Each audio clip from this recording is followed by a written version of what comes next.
العرب دخلوا إلى مصر؟ ليه اختاروا مصر بالأخص؟ مصر بلد نبي الله إدريس، أول من خط بالقلم وأول من حاك بالإبرة. مصر البلد التي زارها الخليل إبراهيم وتزوج منها النوبية الزمزمية هاجر التي أنجبت إسماعيل جد العرب وإليه نسب العرب.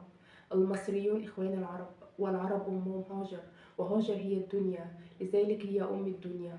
وعلى أرض مصر جاء نبي الله يوسف وحماها من المجاعة، وكان وزير اقتصادها في وقت شائك للغاية. وعلى أرض مصر ولد نبي الله موسى في قصر فرعون. وعلى أرض مصر جاءت مريم عليها السلام والمسيح عليه السلام واستقروا في أراضيها. فوق كل هذا وذاك لم يتجلى الله في أرض ولا في سماء إلا في أرض مصر، في جبل الطور عندما تكلم إلى موسى.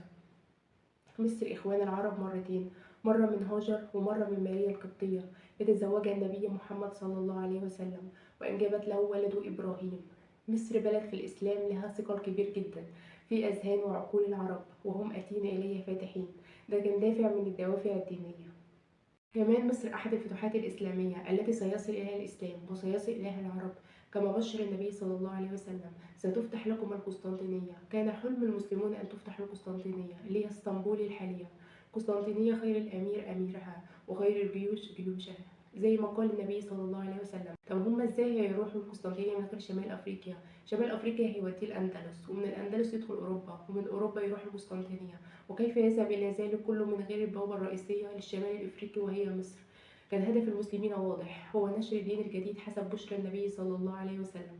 وبكده تكون وصلنا لنهاية حلقتنا النهارده، ويا رب تكون المعلومة عجبتكم. استنوني في حلقة جديدة ومعلومة جديدة. الحلقة الجاية هتكون مميزة لأننا هنتكلم عن أول مسجد جامع وأقدم مسجد جامع. يا ترى إيه هو؟ ده اللي هنعرفه المرة الجاية. استنوني في أصل الحكاية مع